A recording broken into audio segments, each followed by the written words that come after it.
আপনারা দেখছেন TVN 24 news network. সবশেষ আপডেটে স্বাগত জানাচ্ছি আমি শোয়েব আক্তার।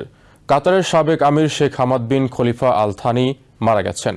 রবিবার সকালে তার মৃত্যুর খবর নিশ্চিত করেছে কাতারের রাজকীয় দপ্তর আমিরি দিওয়ান। তবে তার মৃত্যুর কারণ সম্পর্কে কোনো আনুষ্ঠানিক তথ্য প্রকাশ করা হয়নি। শেখ হামাদের মৃত্যু এমন এক নেতার বিদায় যার নেতৃত্বে ছোট্ট মরু রাষ্ট্র কাতার মধ্যপ্রাচ্যের প্রভাবশালী দেশ থেকে বৈশ্বিক কূটনীতি, জ্বালানি, অর্থনীতি ও আন্তর্জাতিক রাজনীতির গুরুত্বপূর্ণ শক্তিতে পরিণত হয়। আধুনিক কাতারের স্থপতি হিসেবে তাকে ব্যাপকভাবে মূল্যায়ন করা হয়। তার রাজনৈতিক জীবনের সবচেয়ে নাটকীয় অধ্যায় শুরু হয় 1995 সালে। সে সময় তার বাবা ও তৎকালীন আমির শেখ খলিফা বিন হামাদ আল থানি বিদেশ সফরে ছিলেন। সেই সুযোগে রক্তপাতহীন এক ক্ষমতা পরিবর্তনের মাধ্যমে শেখ হামাদ রাষ্ট্র ক্ষমতা গ্রহণ করেন।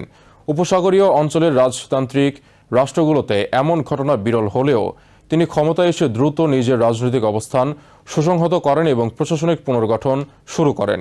ক্ষমতা গ্রহণের সময় কাতারের অর্থনীতি মূলত তেল ও সীমিত গ্যাস আয়ের ওপর নির্ভরশীল ছিল।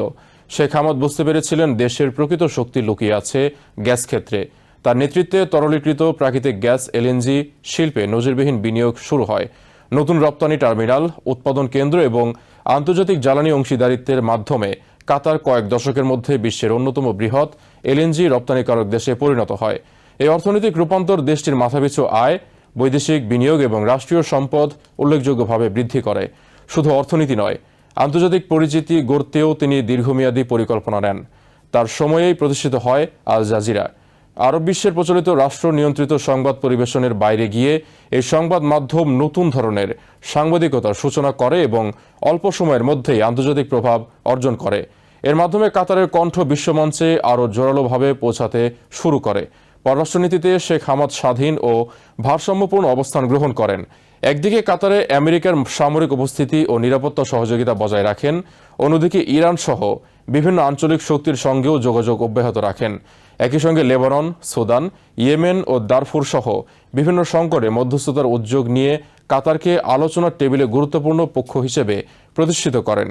এই নীতির ধারাবাহিকতায় পরবর্তী বছরগুলোতে গাজা যুদ্ধ, আফগানিস্তান এবং আমেরিকা ইরান সংলাপেও কাতার গুরুত্বপূর্ণ মধ্যস্থতাকারীর ভূমিকা পালন করে।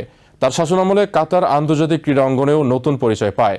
দীর্ঘ পরিকল্পনার অংশ হিসেবে দেশটি 2022 সালের ফুটবল বিশ্বকাপ আয়োজনের অধিকার লাভ করে।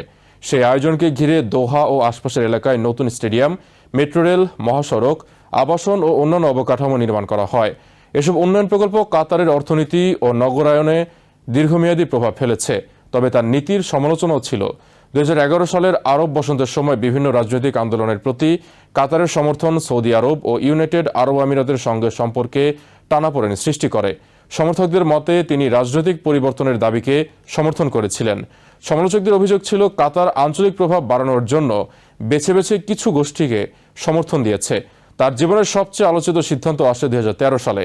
প্রায় 18 বছর রাষ্ট্র ক্ষমতায় থাকার পর তিনি স্বেচ্ছায় সিংহাসন ছেড়ে ছেলে শেখ তামিদ বিন হামাদ আল থানির হাতে দায়িত্ব তুলে দেন।